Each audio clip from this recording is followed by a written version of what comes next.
my enemies, yeah. You see, you wanted to save you, and then learn how to raise you.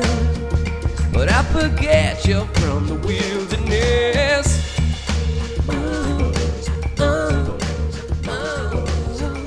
Oh, hello there, listeners. What is up? I am Rob. I'm Eamon. Would you believe we are here again, Eamon? It is, Monster Fuzz podcast. And you were away in France recently.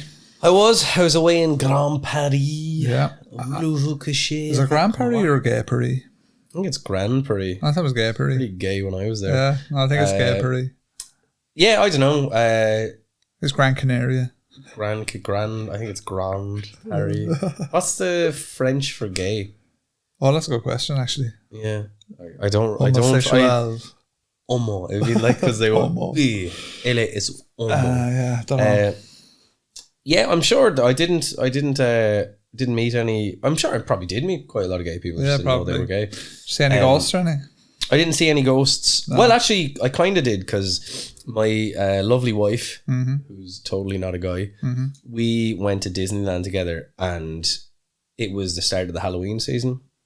So they had loads of like ghost statues, and that a weird thing where like there was speakers and there was these ghosts, but it sounded like they were like having a weird sex thing. All right. Like, woo! And then the other ghosts were like, woo! And I was like, what is it? This sounds like they're tickling each other.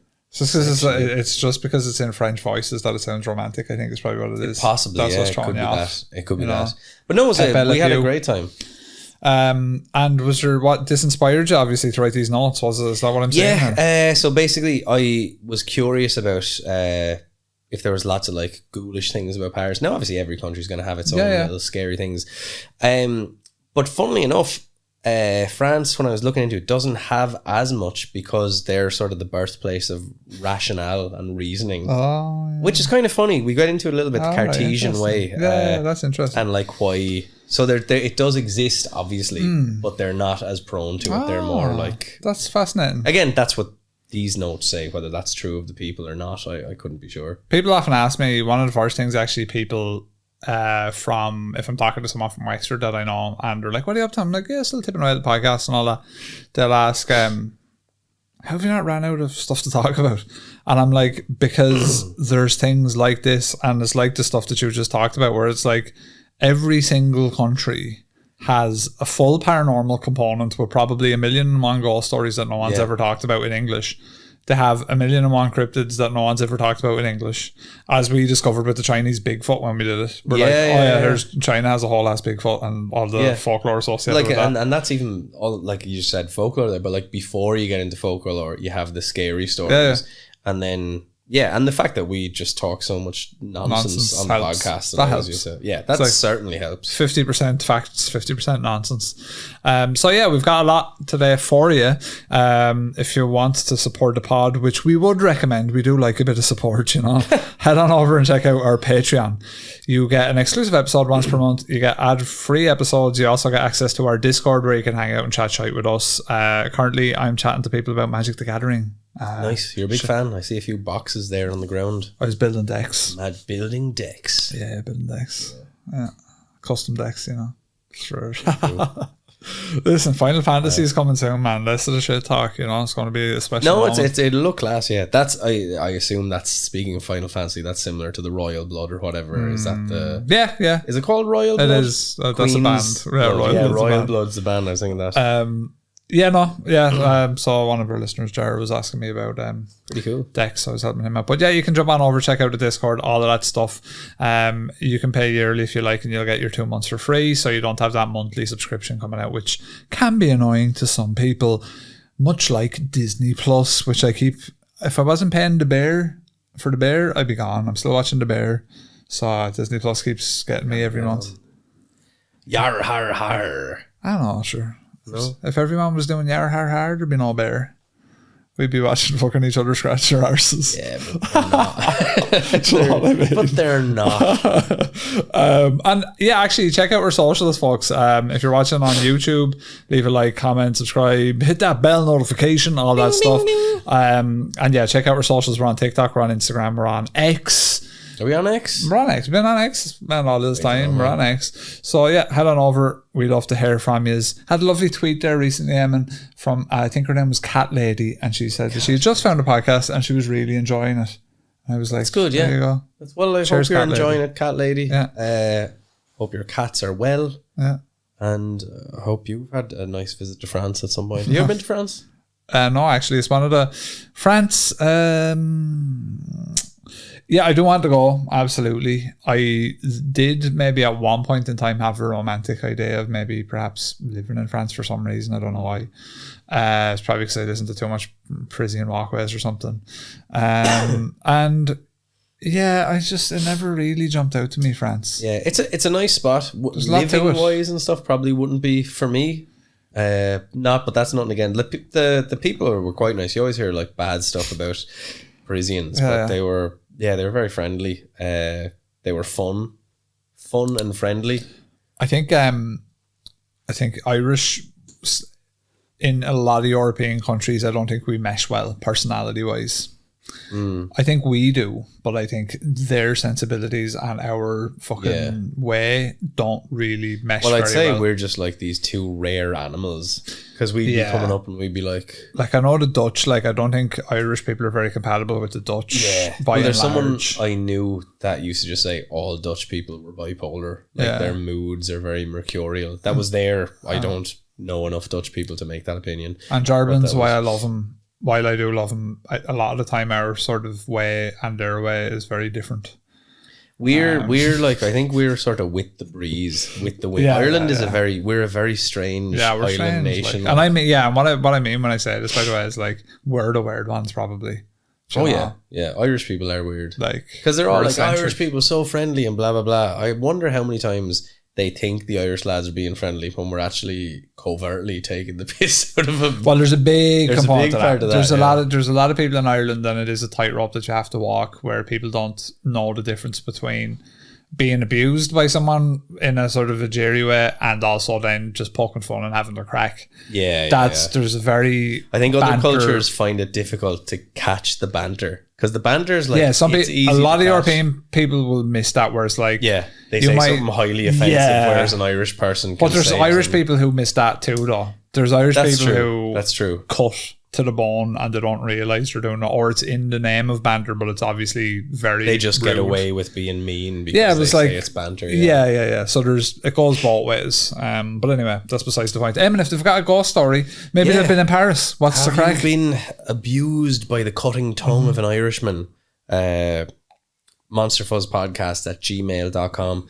Have you been to Paris? Have you, like, it has some pretty interesting lore here. There's some good stuff. But it's also rationality, the Enlightenment, the separation of the body and the brain. Oh yeah, leave the soul with the church, and Descartes will take it. I think something's up in there. I'm a little bit fluid. I've been drinking a lot of hot drinks to try and. Your house is very warm. I'm sweating. I feel like we're living good. I feel Mr. Oil. I feel Mr. Oil. Did you get your fill of Mr. Oil? Mr. Oil. Mr. Oil posted a notepad through my door. He was like, just remind you. Now, because we don't live in the house full time, I think we have a good bit of oil, but I'm going to use the dipper later. The big dipper. To see how much. I'll be like, how much oil do you think I need, Mr. Oil? I like that he's just Mr. Oil. Would you rather if he was called Dr. Oil? My granddad thinks he's a real person. Like there's a lad called Mr. Oil. It's like John Oil. John Revolta and Mr. Oil. Hi, Mr. Oil. Yeah, John Oil. But anyway, look, we're 21 minutes into this bitch. I might be hitting a weird stride now, so let's see what happens. The pseudoephedrine is kicking in, son. Let's go. Let's talk about the Persians or the Parisians. The Persians as well. Probably there as well, sure. Lore about ghosts and haunted places doesn't figure very prominently in French culture. All right. At least not as much as it does in places like the US, the UK, Ireland. That's us. Big ditties. And Japan. So we've covered a lot of stuff. Yeah. Actually, UK, Ireland, US, and Japan. That's probably our 4 main points of focus for these stories. So, it is. So when I wrote these notes, I was clearly fantastic at thinking. Yeah, brilliant. One might even argue that since the French Revolution, France has prided itself on its purported rationality and the rejection of superstition, and what it often calls its Cartesian way of seeing the world, after the pre-Enlightenment philosopher René Descartes. Descartes, big shouts out to the man, the legend, Descartes. Who was it? Them. The rabbit escargot. Escargot, the snail. No, never eaten a snail. Did you ever eat snail or frog's leg? No. Who were the lads? There was Rousseau. Because I think that the first Pinback album references some of the French Enlightenment thinkers. No, I don't think it does. I think all of them. One? No, I think the first Pinback album just names French cities. And is that what it is? Leon? Yeah, that makes sense. Yeah, because I just saw Rousseau and we were learning about him in history. I was like, I wonder if that's Montaigne. Yeah, because there's Montesquieu, Rousseau, Descartes. I can't remember the other fellow's name. Pimpsy. Who wrote Candide? I don't know. Montesquieu. I don't know about these French fuckers. Montesquieu. Why you have written Candide? You have reversed yourself from Jesus. You're cleansed rest against this church. C'est horrible. I don't even know. That accent went all over the place. That's a good French accent. That was lads were spitting words at me when I was I might have been like Finnish or something. I don't even think I could do Finnish. That's where so yeah, I'm starting to go off the walls with this now. The Cartesians. Woo! Cartesianism is the philosophical and scientific system of René Descartes and its subsequent development by other 17th century thinkers, most notably François Poulain, Delabarre, Nicolas Malebranche and Baruch Spinoza. So none of the lads that I just named. Okay, pretty cool. Descartes is often regarded. You were just like I was just Leon like Montaigne. Rousseau. I believe there was a very famous thinker called Paris. He was Paris Hilton. I believe Barry Hilton. I fuck for the money at night. So Descartes is often regarded as the first thinker to emphasize the use of reason to develop the natural sciences. Isn't it funny that lads weren't using reason before him? Just no logic. That is an interesting lads going around the place just influenced by the wind. That I was curious about, like, what and I just must be like arguing with your fucking wife or full whatever. Art mode. No, yeah, there's no reason or rhyme to it. It's like being at a play or something. It's all the drama heads, you know what I mean? I'm going to a cool play. Yeah, what's that? There's Halloween short form Halloween plays in the theatre in Smock Alley. Oh yeah. If you want to come, I'll buy you a ticket. Probably not. 24th of October, Thursday. Pretty cool. Maybe. Who knows? Might go. Smock Alley, we might be playing there, right? I'll go as a scout. That's where I'm going. Yeah, okay. I'm going to get the heebie-jeebies. Right. Aristotle and St. Augustine's work influenced Descartes' cogito argument. Additionally, there is similarity between Descartes' work and that of Scottish philosopher George Campbell. His 1776 publication titled Philosophy of Rhetoric. In his Meditations on First Philosophy, he writes, "But what then am I? A thing which thinks.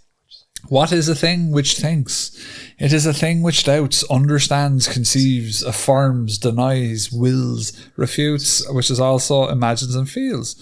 So basically, he is like these guys, which is funny because like they're at the like forefront of like thinking, and basically the forefront of thinking is like a 13-year-old edgy teenager. Yeah, a lad who just smoked his first joint. Yeah. He's all like, yeah. Well, isn't that mad though? That's actually the thing that you should take home from this, is that, not to undermine lads' work or nothing here now, but it's just that like it is literally that pioneer way of thinking, the pioneering thoughts. But it's just, how does it, like, you do kind of wonder how it gains. And again, I'm sure there'll be historians who could articulate this perfectly. But why is it that, because you have the Renaissance, which is like 100 years earlier than this, right? Give or take, like or 200. And then you get into the Enlightenment. So they basically, they learn to draw good. And then 200 years later, they learn to think good, effectively. There was no perspective before the Renaissance. No. And there was no rationality before the Enlightenment, which is really interesting.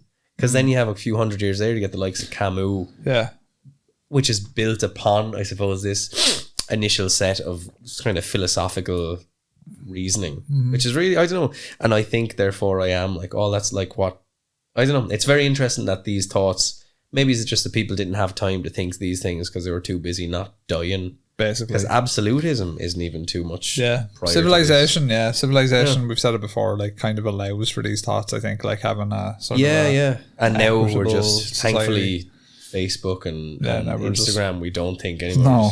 Look, I want an even bigger arse. So Cartesians view the mind as being wholly separate from the corporeal body.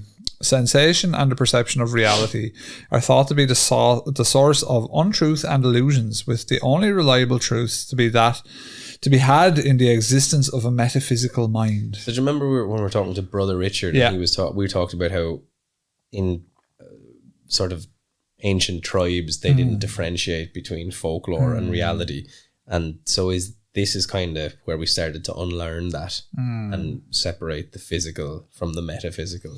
Yeah. Which is why we have two Bigfoots. So is this stuff kind of the beginning of like a sort of a move away from the church then as well? There's a separation of, so some people would say, and again I think Brother Richard probably articulated it better than I did, but well, he definitely did, he would articulate anything better than me. But when I was saying, I said to him, is this one Descartes? Because I knew that the story is that Descartes sort of owned the body, but the church owned the spirit, and that's what the separation was. But he said no, he said that's like a nice way to think about it, but it was obviously a much more gradual shift. But effectively, these are the sowing seeds of a separation between church and state, you could say, potentially, but that's a very embryonic stage of it. To this point, Descartes wrote, "We should conclude from all of this that those things which we conceive clearly and distinctly as being diverse substances, as we regard mind and body to be, are really substances essentially distinct from one or the other. And this is the conclusion of the sixth meditation. Therefore, we can see that, while mind and body are indeed separate, because they can be separated from each other, but Descartes postulates the mind is a whole, inseparable from itself, while the body can become separated from itself to some extent, as in when one loses its arm or its leg. Phantoms, apparitions, haunted castles, sorcery, poltergeists and demons, all relegated to the primitive pre-Enlightenment past, basically. So basically they're sort of saying, like, once you understand what they're trying to say, then that other stuff doesn't really have much of a place. Superstition becomes less prominent because they're going like, but sure, only this exists. So like, I suppose if separating your mind from your body, even at they're wrong, like, in my opinion. But what I'm saying is, like, even if you do separate your mind from your body, sure, that's half fucking supernatural. Like, what are you talking about? You've got an entity in your head that can think and talk and act. Yeah, well, you're effectively like what, a ghost, like, in a shell. That to me is more like it's almost as if to come up with that rationale, like, it shouldn't rubbish anything because it's just as fucking weird as a ghost. They had these kind of binary ways of thinking back then. Like, I know I can't remember, was it Montague, but there was a book called Candide, and I can't remember exactly that I think it's Montague, but his idea was it was about religion, because at this point, again, with the Enlightenment, you're sort of thinking around religion and not being bound by it. And he had this idea of I think what they were called deists, and the idea was that God created the earth, but he was indifferent to it because it wasn't, or either there was several. The logic was that if God created the earth, he can't be all powerful because this isn't the best of all possible earths, and we can conceive of a better earth. So he wasn't able to make a better earth. True. Then there was the deists. No, it's interesting stuff. Montague was like just sitting there, like, fucking sure, I can think of way better stuff than this. So like, what even is God? Then the deists were like, he created the earth, but he was totally indifferent to it. Right. So he was just letting it run its course, which I was always taken in by when I first came across those ideas, when I was the edgelord 19-year-old. Yeah, when you're 19, 18, edgelord. Like, I have Camus books downstairs. But you see, the good thing about you is that you would read them for yourself. Like, I kind of was forced to read these, and then eventually was like, I'm going to try to read more to understand a bit more. Right. But you were always I thought you were always quite inquisitive. I'm an inquisitive man. You're an inquisitive person. Cheers. But even when you were very young, you'd be reading those thought-provoking books. It's just my brain, and I don't really advertise it on the podcast. We usually talk about your intellect, but that's because scary. I need the shout, the praise of the masses, whereas you've transitioned from that into like a being connected with everything. Yeah, I'm every podcast as That's well. why you had to get triple glazed windows, because your brain was absorbing so much heat. The heat in this room is my brain. It's just generating so much heat, yeah. That's why them wood panels come out the wall and all it's called. It's on your side, like the big hot head on you. Like I'd say if the Matrix got a hold of you, you'd be powering the whole thing. Like but that is it. But yeah, it's interesting because you ever read a book where you're like every page you're going like my brain can't handle this, and you have to keep going back over. There was one done that a few times from stuff. Yeah, there's one from college, and there's I can't remember what the name of the thing is, but it's like you see art so like transformative that you get high off it. Yeah. But I was reading a thing. It was the aesthetics. It wasn't the philosophy of aesthetics. It was talking about paintings, and it was just really out there thoughts. So like the most important part of a painting is the part that isn't in the painting. So it's like what's outside the painting that your mind is creating. It got into the very abstract thoughts. And I was like trying to do a paper on this, so I was just reading stuff like this for hours, and my brain just kind of went like it was a really weird feeling of like having this airy feeling in your head, and it was like being high effectively, but just you didn't smoke it or do anything. And I just started writing stuff down in like a notepad, and I had all this stuff about I can't even remember. There's things about machine God and being connected to the machine, but it was really just the Matrix, like again. So like it wasn't original at all. Keanu was in it. Kung Fu. Imagine doing Kung Fu. Then you go into the robot world, but you're able to jump high and all. Nebuchadnezzar. The Nebuchadnezzar and all. The last flight of the Osiris. All evil. It's pretty good. No, I think sometimes when you read a really difficult book, or you at least attempt, it's like trying to learn an instrument. You're like I have to read these pages at such a slow pace. To like try to understand them. There's part of it that goes, why would you write a book like this? Yeah. Like if you want to get a message across, it's one thing that really annoyed me about college is that they write essays to be illegible, and it's just for me wank. It's pretentious bullshit. Just write in normal words what you're trying to say. That's why them lads always get pissed off at the likes of a Dan Brown, because it's like, no, Dan Brown's able to make it more relatable to everyone's on and just talk about weird shit, but people love it because it's easy to digest, and it's like a fucking Tom Clancy book. There's a time with and a bit of religion in it. There's a time and a place if you want to, like, you watch like a shouts out Dan Brown, a mad like movie, like a Terrence Malick movie, like what the fuck is even going on here? It looks real nice. Now there's a dinosaur in it, but it's not a dinosaur movie. This is odd. And that's grand and all, like, but I don't like that they sort of say, well, I'm better than the man who made their the market Avengers. though.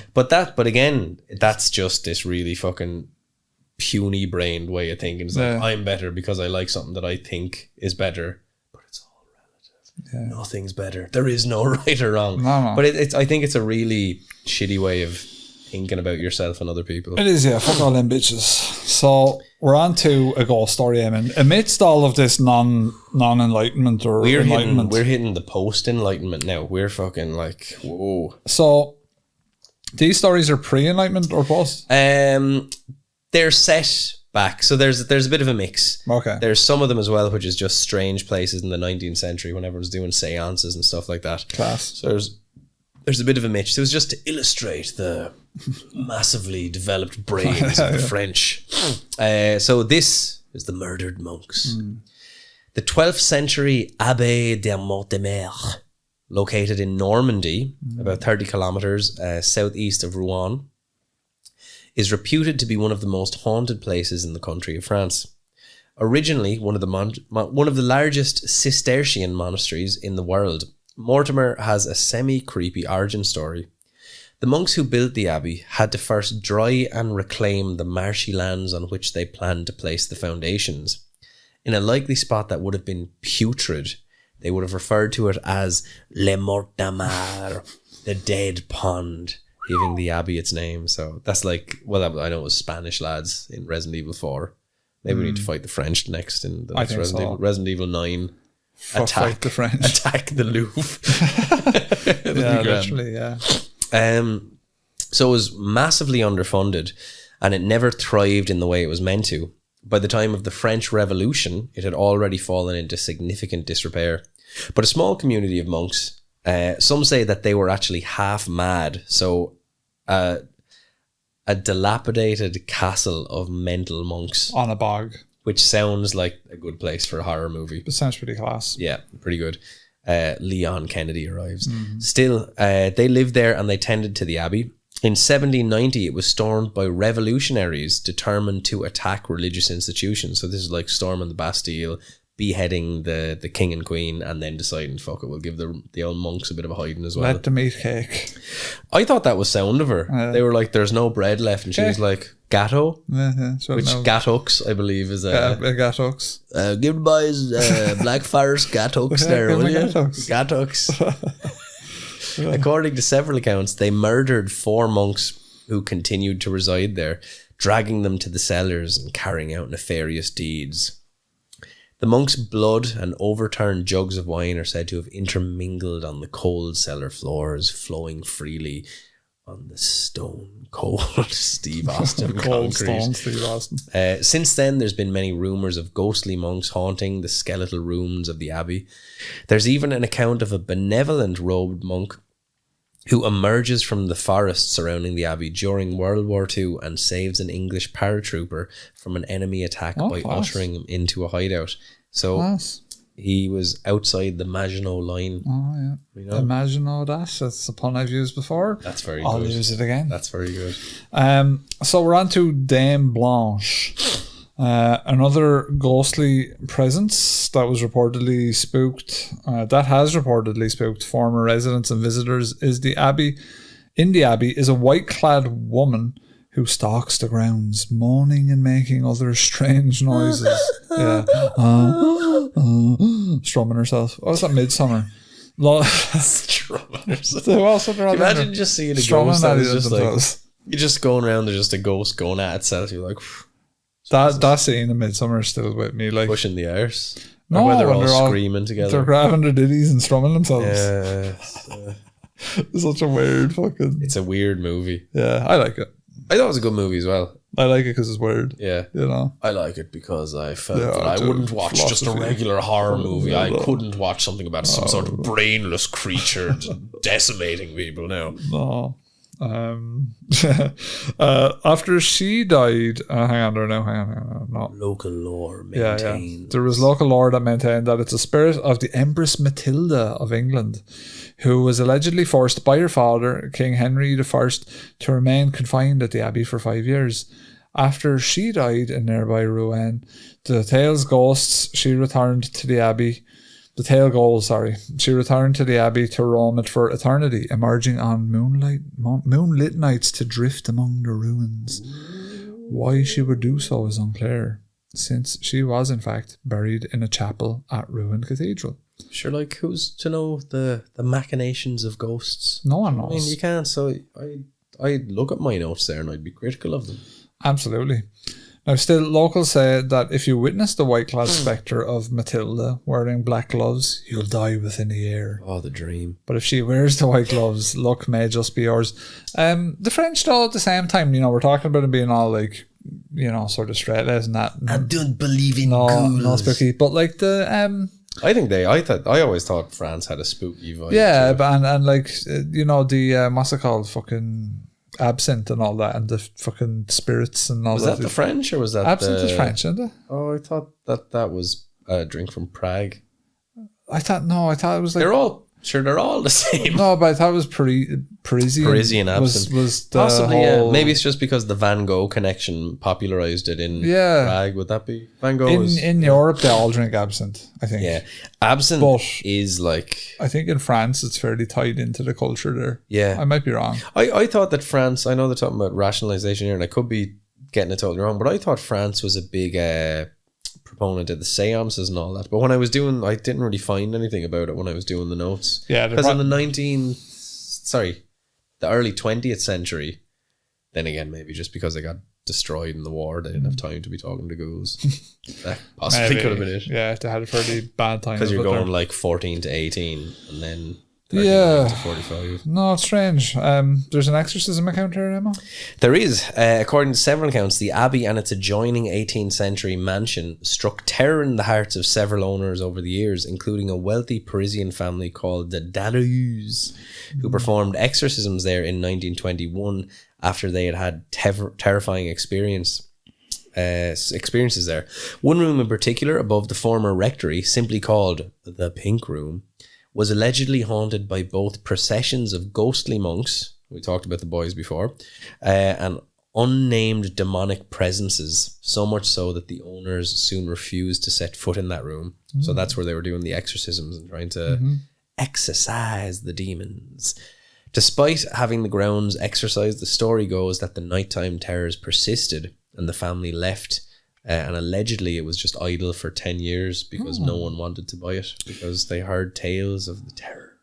What I'll do actually as well at some point is like I'll actually look myself and see beyond these if there is like a lot of stories in France, because it's an interesting exercise, because if there was this whole thing where they kind of didn't really view it the same way we would or Americans would or whatever, then maybe they have a little bit more weight to them if everyone's very straight-laced there. It'd be interesting to see how they handle like some bigger hauntings like that we would get in, say, America or the UK or Ireland, you know? Yeah, like I'd imagine, you know, I suppose culture, we don't think about a culture being driven from hundreds of years, but it does instill so much in society, you know? It would be interesting because they do.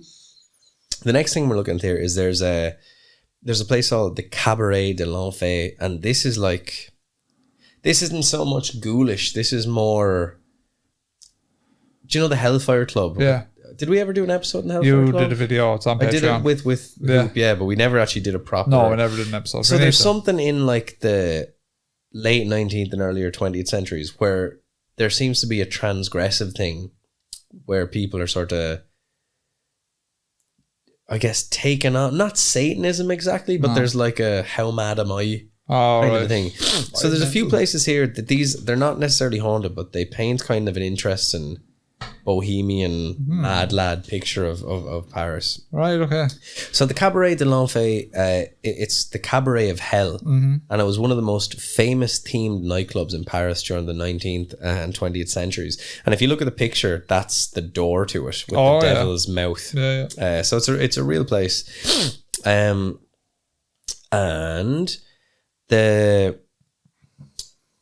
so it's located in the Bohemian Montmartre district, and its establishment was part of a trio of surreal otherworldly cabarets that played on macabre and supernatural themes. So you had the Cabaret de Ciel, which was the cabaret of heaven, the Cabaret de Nantes, the cabaret of nothingness, and then the Cabaret de l'Enfer, which was the cabaret of hell. So it's this fiery internal decor with bizarre theatrical experiences for Parisians and tourists alike. It's established in the 1890s during the Belle Epoque, which was a period known for its artistic innovation and cultural decadence. It's funny, because Ireland was so Catholic at this point, but the other countries, I guess, were kind of.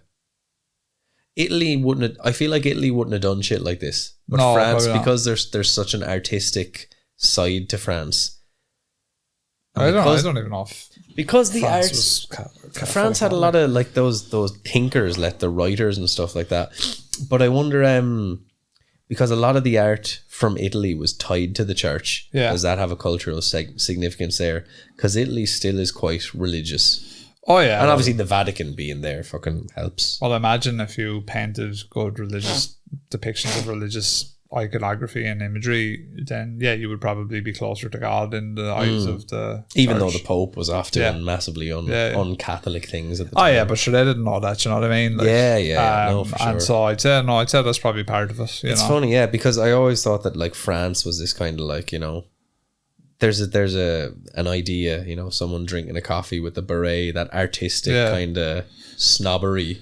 Well, there's more expression there. Like expression was encouraged. It's something it's something that we talk about on the pod. Like because we were a country that was occupied and ruled, we weren't allowed to express ourselves properly. Like we didn't have the freedom, the cultural freedom, to be able to sit on the street with a fucking beret because some Baliks would come up with a rifle and bait us over the back of the head. So like that wasn't. So that sort of imprints then on this sort of stuff, because imagine you made it like obviously the Hellfire Club is an outlier because it's like a hunting place. Well, the Hellfire Club's folklore comes from Protestants. Well, they're just that's what I'm saying. Good Catholic lads. No, but that's what I'm saying. So like anything, a lot of the folklore actually in Ireland, obviously not the stuff that goes way back, but like a lot of the more modern stuff like Loftus Hall, all that stuff. Definitely ties into Protestantism. But that's definitely also links to it, which we've Catholics talked about before. weren't affluent. Exactly. And you can't have like the haunted muck shed. No, that's what I'm saying. Yeah, so it's all. And if there was the haunted muck shed, there wasn't a written record of it. Because no one cared. Well, no one could write. Because they weren't educated. Yeah, true. Well, they weren't educated, so they didn't have the ways and means to kind of propagate it the same way. So, yeah, I mean, it's fascinating. But that, in Ireland at least, is why... Which is probably a lot of lost history in Ireland, you know? I'd imagine so. Like a big because you think about Enlightenment as well, like home rule and the Irish state gaining independence was sort of driven by lads who weren't Irish. Yeah. It was almost like, slavery, and the people who sort of said, right, no more slavery, that's fucked up. Like, which again was the English. They initially encouraged it, but I think they were the first country to be like, stop doing this. Yeah, probably. But they kind of had to though, because they were like Commonwealth, so they were like, oh, here's all the boys coming over now. They were stop coming over, lads, go away. Like, we need to be nice to the boys. Yeah. It's avant-garde. Cabarets became the playgrounds for the imagination. The Cabaret de l'Enfer drew inspiration from Gothic and hellish imagery, creating an immersive experience where guests entered a fantastical demon-haunted underworld. Class. Visitors to the cabaret were greeted by a grotesque devil at the door who would announce, "Enter, ye who dare." But it'd be more like, "Entrez, ye who dare. S'il vous plaît. S'il vous plaît, monsieur, c'est horrible." The entrance was designed to look like a gaping demon's mouth through which patrons entered into the fiery depths of hell. The interiors were dark with red and orange lighting that mimicked flames, and the walls were adorned with scenes of torment, demons, and the damned. Hieronymus Bosch. Actors dressed as demons and devils would engage with the crowd in playful and mischievous ways, creating an atmosphere of eerie fun. So it's probably a little bit titillating, like going to the Ghost Mansion in Disneyland or something, The performances were theatrical, with actors playing out scenes from hell with satanic judgment, rituals, diabolic themes. Musicians and singers would perform eerie, darkly humorous songs, and guests were often subject to light-hearted mock condemnations or sentences to hell. The cabaret blended elements of comedy, horror, and surrealism, offering an experience that was both entertaining and unsettling. Guests entering the Cabaret de l'Enfer were immediately confronted with grotesque, devilish imagery, and the decor was crafted to make them feel as if they had entered a demonic realm, with eyes seeming to follow them wherever they went. Because of this, some visitors are reporting these uneasy feelings of being constantly watched by unseen forces. Again, this seems to be more because of the decor, but you think about the time period as well. I know we're saying that France didn't have as much superstition, but superstition in general was likely higher than it is today. People are probably more sensitive to that sort of thing back then. Exactly, yeah. Like, we were watching depraved shit when we were like 11, so it's like, it's sort of betted out of you. Yeah, like, so us seeing an old picture of a devil or something's not going to frighten us. But there probably was a point in time where if you showed someone a painted depiction of the devil, they were like, oh my god.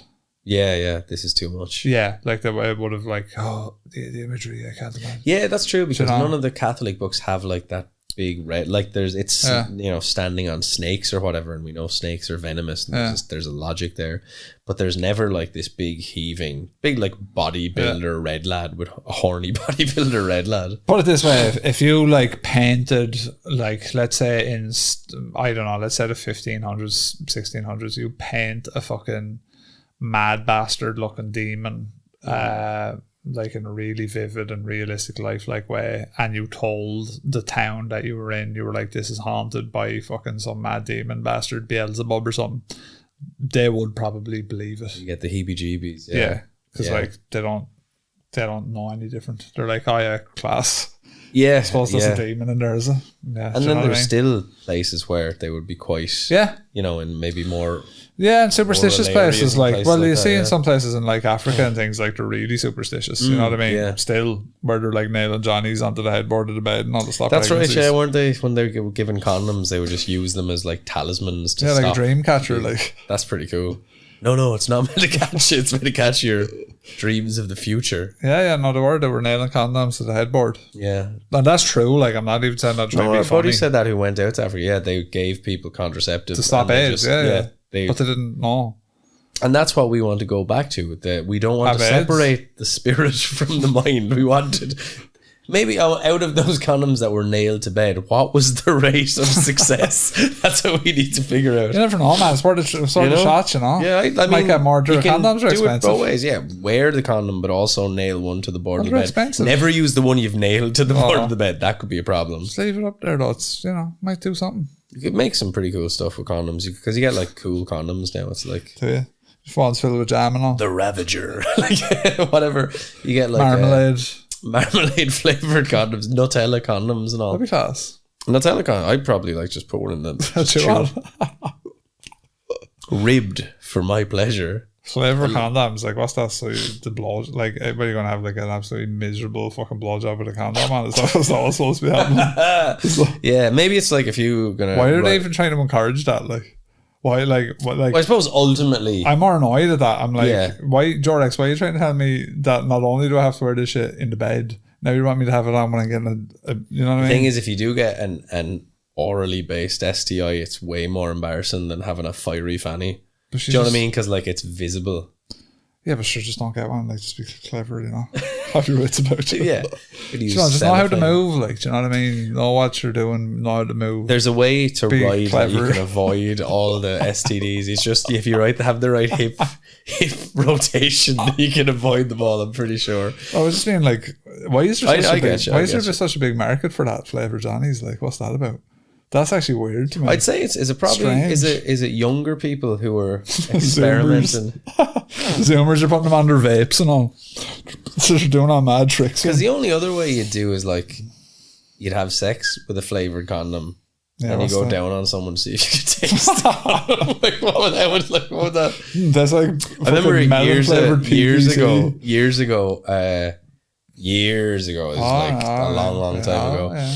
But I put on a condom, but it was the one that numbed the tip. Oh, yeah. They were giving them out in colleges or whatever. Yeah. But I put it on the wrong way around and I numbed her by mistake. Like just a bit into it, she was like, this feels weird. And I was like, yeah, and I'm going to come wait a minute. I got mine. No. But reprehensible. Yeah, that was pretty funny. They're reprehensible, you know. I understand the need for things like that when men can't hold their load. No, I don't understand anymore. But when you're a young lad, but you should just put a bit of Bangela in your condom. You know what I mean? Same thing. Yeah, just put an ice cube at the tip of the condom. Just stick a bit of Bangela in there. And then it won't hurt if you get a cut or anything as well. Be grand. But you have to. Now the other side of it is when you're going in raw dogging. Do you know what I mean? You gotta be careful of that as well. Like that's not. Huh? What's wrong with that? Well, it's the way to spread nasty diseases. Oh, yeah, of course, yeah. Have unwanted bastards. Bastard. Yeah, go on, sure. What are you talking about her? Anyway, all them people that were acting in there, they had tragic lives because they were out eating dingleberries. Yeah, and miserable French. Watermelon flavoured Johnnies and all. They come up with croissants, though. Fair play. Croissants are class. See, you have to go through that misery to come up with croissants. It's like the way the universe reaches equilibrium. Do you know what I mean? You have to have misery in order to get a full butter croissant. There's not much better now than a go croissant. Did you ever a croque monsieur? Croque monsieur and a croissant madame? No. Gruyere cheese. I've had cronuts. Cronuts are like, if anything, that proves that the culinary skills are declining. I don't know. A croque monsieur though. What's that? A ham sandwich like? Yeah, French, like, again, Just call it a ham There's sandwich. cheese on the inside and the outside. Fucking... There's lasagna sauce on it. Oh, yeah. It's just like your heart beats faster because it doesn't know what's going on to it, but it tastes some good. Melted cheese. Melted cheese flavour condoms, like they'd be cheese toasty condoms. Cheese toasty condoms. You wouldn't be able to get them off you. You get off me like beans flavour condoms. Bachelor's baked condoms. English breakfast condoms. Ooh, probably tastes better. Yeah, shrooms. No, shroom flavour. Yeah. Do like Gordon Ramsay reviews. If this was any more raw, it'd walk out by itself. I just don't get the whole flavour of anything. Go on, anyway. Look. Anyway, yeah, you can do the Chateau de Faugeray. Chateau de Faugeray. This little known castle, built between the 14th and 15th centuries, stands in Vienna in southwestern France. Oh, Vienna. No, it's Vienne, is it? In the region known as Nouvelle Aquitaine.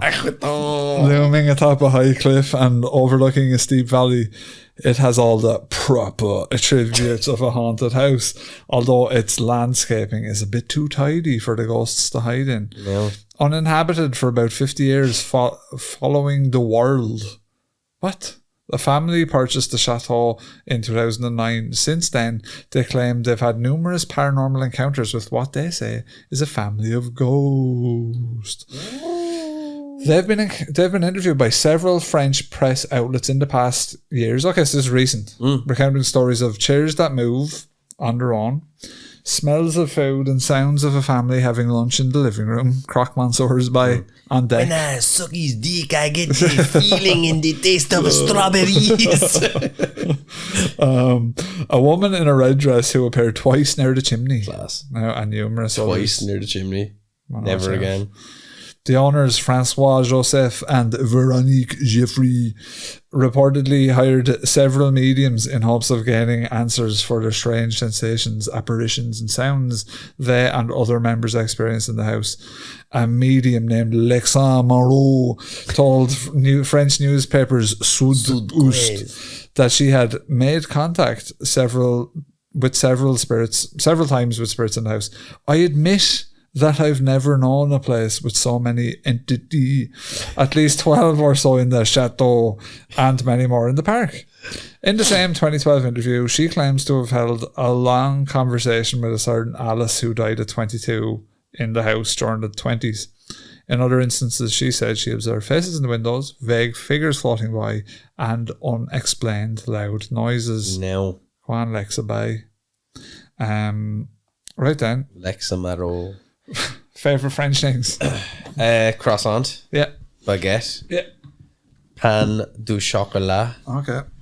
La bibliothèque. Bibliothèque. La discothèque. Bibliothèque is library, isn't library. Yeah. Et la bibliothèque. Yeah. Library.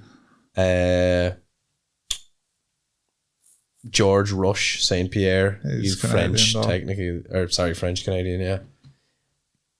I was sitting in my hotel room. He's French, yeah. And then the time evaporate from me. Sometime.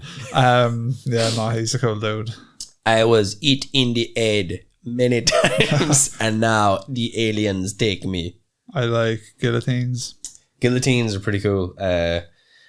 French didn't invent coffee, but they talk a tall coffee. Every fucking country talks a big game when it comes to coffee, except for us. No. And England, because we just know we're shite. We don't know. But Japan is like Japanese coffee. Yeah. Paris coffee.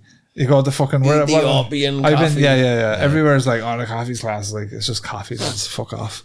Mr. McMurrow, I like him. French teacher. Yeah, he was good. It's definitely. Yeah. Amélie. Did you ever watch Chocolat. Amélie? I did. I've seen Amélie, yeah. French. The girl who had it all. I believe is the translation. Taxi, that's another French one, isn't Taxi, and they made Taxi 2 as well, didn't they? Yeah.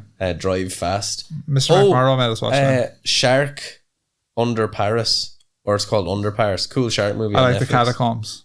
Catacombs were good. I was going to go there, but Paula refused to go to a tunnel full of skulls, which was understandable, I suppose. Yeah, you can get lost down there. We should do an episode on the Catacombs, which you can actually legitimately get lost and die down there. You come across like some fucking French homeless fucking little catacomb people down there and shit, it'd be class. Yeah. Wouldn't it? You visited the catacombs. I sleep in the catacombs. I like the Louvre. There's a bit of that in Dan Brown's book, actually. That's right, yeah. He does the kind of an Italy France thing, doesn't he? That's angels and demons. They go out to the Louvre. Yeah. And what is it? Is the paintings? So good. Decoding the paintings, the master's paintings. Dan Brown, man. Say Dan Brown would have been fairly good at playing Street Fighter because he'd be able to read the frame data. He'd see the codes. Yeah, he would. Drive, rush, cancel. Yeah. What else do I like about France? Music wise, not much. Air, they're alright. Yeah, Air were alright. They're only alright though. I'm not gonna fucking knock them. Yeah, the Sexy one boy that has the two boys on the cover with the white background. I don't really know anything else. Yeah, what's that? Zoo. Sexy boy. That's a great tune. I know I'm hot. Yeah, that's that song. And that's about it from France. Not much. Paris, like fashionable, like stupid sexy Giroud. He's a very fashionable, sexy man. Who's Giroud? Giroud. He's a French footballer. Played with Chelsea. Sure, look, the French lads. Sexy very man. Attractive. I was walking around the city, I was like, they're all hot. Yeah. Everyone's hot. Are they? Some lad who was about 6'7" winked at me wife. Did he? Fucking cheeky cunt. Break him up. I slapped the French bitch. She was like, he winked at me. And you were with him? I think she just said that. She could have been. Yeah, I was like, love, you're wearing a big overcoat now, and come on now. Come on now. You stop, will you? Yeah, stop now. Stop, will you? She says, yeah, everyone winks at me. Of course I do, yeah. Of course I do, yeah. Off you pop. Go on there, drink up your hard juice and we'll have your fucking crackman sword. Will you stop now? Fucking edge your crackman sword. Man had a mosquito in his eye. Like, yeah. Winked. Cheeky French bastard. But sure, they'd be all into mad stuff over there. I'd say they're very sexual like Pepe people. Le Pew, like that's actually a true story, you know. Smelly riders. Riders on the storm. They'll kiss you for no, you know. Very romantic people. You get the feeling that there'd be a lot of sexually transmitted infections in France. We should do per capita. Yeah, we should do a crunch the numbers. Yeah, we should do a deep dive into the sexual exploits of the French. Do you reckon they just seem Chinese, like I don't think you can even buy them. Yeah, I went there's like, do you have? They're like la journée, c'est n'a pas. What else do they have? They have good architecture. They have nice architecture. To be fair, it's pretty good. Yeah. They're always complaining, always giving out. Oh yeah, the metro was shut down because lads were complaining about having to work on a bank holiday or something. Like, I'm sure. I think I don't like protesting. I like that about them. To be fair, when you cut the heads off your own monarchy, that is a pretty badass way to protest. Yeah, but it's just letting them know. It's like, listen, if anyone acts up, you're next. But I'd say the French government are like afraid. Like they're probably one of the only governments that are actually afraid of the people. Yeah. Because again, we talk about cultural stuff, like not in the grand scheme of things. It's only a couple of 100 years since they lopped the head off their. Could happen again, lads. You know what I mean? Watch out. The French only recently got sound about child abuse, though, I believe. Oh, did they? There was some sort of weird, they had weird laws about statutory SA. Oh, yeah, class. Got it now. Some professional. Have it now. Profesh. Where there was awful stories like girls who were 12 and 13 and obviously coerced, and the French were like, there's that story at the miniature enter where that's the fella drugging his wife. Yeah, and he shit's bananas. like fucking the town come in and ride her, like. Yeah, he's going down though. Oh yeah, they're all going down, but he's going, if I go down, everyone's going down. There was 60 something guys. Yeah, that fella has a few convictions and all. All right. There's 60 something guys, and of everyone that came in there, because it's obviously some sort of Reddit post or something like that these guys are seeing it, or some sort of sexy forums. Yeah, sexy forums. I'd say. Horrible stuff, man. Like, just horrible stuff. Really awful. Lads are grim, like, do you know what I mean? Really. There's a lot of grim lads out there. There is a lot of grim lads. And, like, see, for me, something like that would be like the guilt that you'd feel afterwards wouldn't be worth whatever physical good feeling. Think what bizarre headspace that you have to be in. To even do that, yeah. But apparently, they said it happened 90 something times. There was 50 something men, and of all those men, only 3 or 4 were like, I'm not fucking doing this. Obviously, like, misread the situation or whatever when they were. I don't know even how they got there. But your man had it all on his phone. They caught him on something different. Yeah. And then they were like, what? Or maybe he was, I can't remember what it was, but basically, they got a hold of his phone. All right. And they were like, right. All right. This isn't great for you. Yeah. Well, sure, look, we'll leave on that high note then, I suppose. Yeah, we should bring it back to something. What else do you like from France? Oh, one Just thing like that a I like croissant about or a France. well, the Danish isn't French. That'd be Danish. Oh. Yeah. What else do I like from France? France is a funny place, you know. That little fella in Alien Resurrection, he was French. Oh, yeah.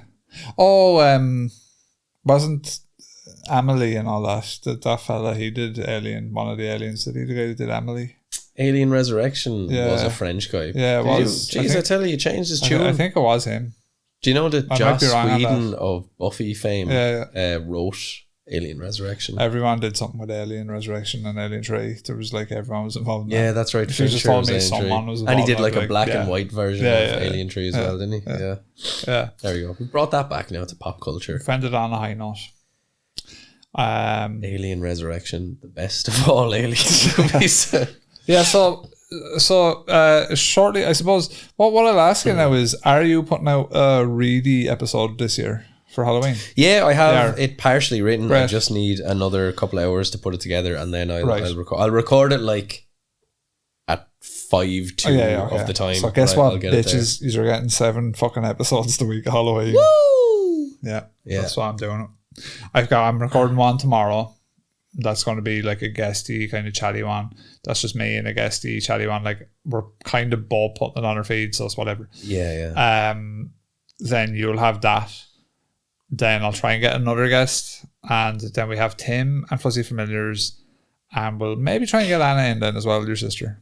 Yeah, I think she'd just do have it. a general like ghosty chat, like just to, like. Well, just she can around. tell you those like the stuff about. Yeah, we can fuck around, make it lighthearted, like pretty, just talk about shit, like, and she can. She shares the same blood as me. Yeah. So we'll see if we can. By the demon. Yeah, we'll see if we can schedule that before Halloween. Yeah. And that'll be class. So that's, I think, the plan, folks. So there'll be a good bit of content coming out. And yeah, that's about it. I've been Rob. I'm Eamon. Monster Fuzz over and out.